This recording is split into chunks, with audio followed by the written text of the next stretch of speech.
Hai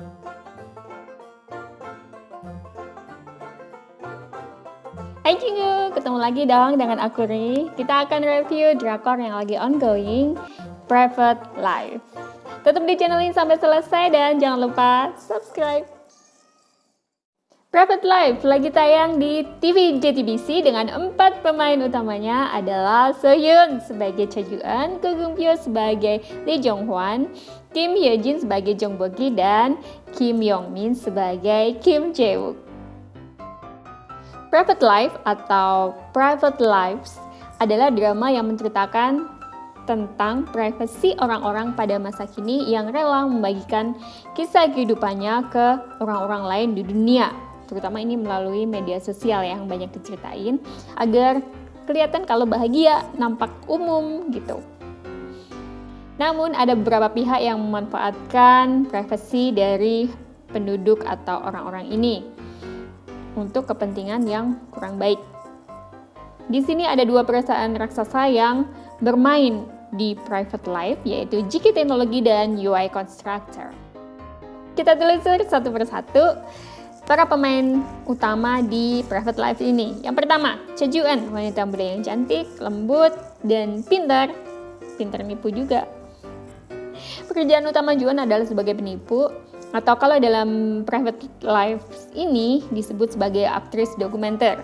Kedua orang tua Ju-eun juga pemain dokumenter, jadi gak usah kaget. Setelah keluar dari penjara karena kasus penipuan, Ju-eun kembali menjadi aktris dokumenter untuk UI Constructor.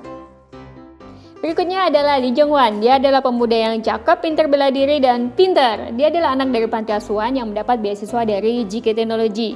Setelah itu dia bekerja sebagai pegawai bayangan di JK. Hah? Bayangan? Iya, dia hanya bayangan. Karena pekerjaan aslinya adalah sebagai salah satu agen di ruang visi inovatif JK. Ini adalah ruangan rahasia dengan pekerjaan rahasia. Kalau di masyarakat dia membuka sebuah agensi detektif mata-mata. Nah, suatu ketika dia mendapat tugas sebagai aktor dokumenter dari JK Technology. Berikutnya, Jong Bo-ki. Dia adalah wanita cantik, elegan, penyiar berita di TV. Dulu dia datang masih lugu dari desa dan terpeleset menjadi istri simpanan dari seorang petinggi di UI Constructor. Nah, setelah si sugar daddy ini meninggal karena dibunuh, Jong Bo-ki pun pergi ke luar negeri dengan membawa buku rahasia. Ini buku catatan keuangan dari si daddy. Dan kembali lagi ke Korea dengan identitas baru sebagai Sylvia Chong dan menipu. Berikutnya Kim Jae-wook. Dia adalah lelaki yang tampan, pintar pasti, nampak dingin, tapi jauh di dalam hatinya sana dia punya hati yang rapuh. Dia bekerja sebagai tim bayangan di JK, keahliannya sebagai pembakar membuat dia dikenal sebagai pembakar Kim. Ini real bakar ya, beneran bakar api. Jadi dia bakar-bakar hutan, bakar gedung, bakar rumah gitu. Jae pun memegang buku catatan keuangan rahasia, tapi ini duplikat. Dia juga punya identitas baru sebagai Edward Kim dan menipu. Kalau di Private Life ini banyakan penipu ya. Ya sambil nyamar juga sih. JK dan UI melakukan pertukaran data rahasia dan mereka mengutus masing-masing pegawai bayangan atau aktor dan aktris dokumenternya. Nah, Ju-eun dan Jong-hwan ketemu sebagai utusan dari masing-masing perusahaan ini. Dan tanpa disadari, dari pertemuan pertama mereka udah jatuh cinta dan menikah. Cepet banget kan kalau udah jodoh itu. Tunggu. Ini adalah pernikahan tipuan. Pada hari pernikahan, Jung-hwan gak datang, dia ngilang. Dan ternyata kedua orang tua Jung-hwan ini adalah palsu, begitu juga dengan para tamunya. Ya, walau orang tua Ju-eun yang hadir di pernikahan juga palsu sih, tapi setidaknya dia nipu di bagian itu aja. Ju-eun kemudian limbung dan lebih parah lagi ketika ditemukan mayat kecelakaan yang katanya itu adalah Jong-hwan yang udah hangus terbakar. Sophia Chang dan Edward Kim bekerja sama sebagai penipu. Mereka bahkan melibatkan kedua orang tua Ju-eun. Sampai akhirnya ayah Ju-eun masuk penjara. Ini bikin Ju-eun dendam sama mereka. Tapi akhirnya Edward kabur bawa duit hasil tipuan dan ninggalin Mbak Sophia miserable sendirian. Kasian gak sih? Sophia kemudian minta bantuan dari Jong-hwan untuk menemukan Edward. Ini sebelum Jong-hwan meninggal. Nah, setelah Jong-hwan meninggal, agensi detektif kan diwarisin ke Ju-eun. Ini bikin Sophia dan Ju-eun kembali ketemu.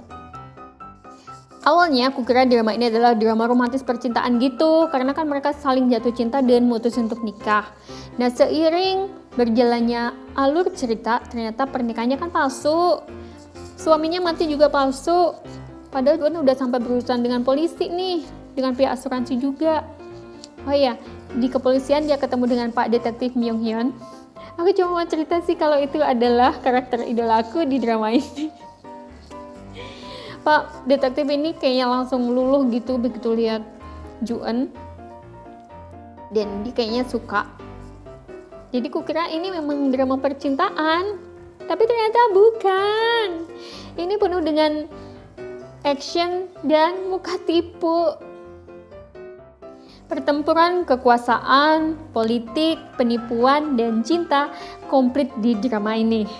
Gak ada satupun episode yang gak bikin kita tegang, deg-degan, dan rasanya ikut lari-larian gitu. Ini tentang pencintaan raja, perebutan kekuasaan, siapa muka tipu ke siapa berpihak ke siapa, dan akhirnya berkhianat ke siapa, dan cinta sejati yang takkan kemana. Aku kasih bocoran di endingnya. Ju-eun dan Jong-hwan ini melakukan resepsi pernikahan lagi, tapi nggak tahu jadi atau enggak gitu, karena waktu harusnya mereka ke altar ada adegan yang mirip dengan ketika mereka gagal, dan ini emang gantung aja gitu.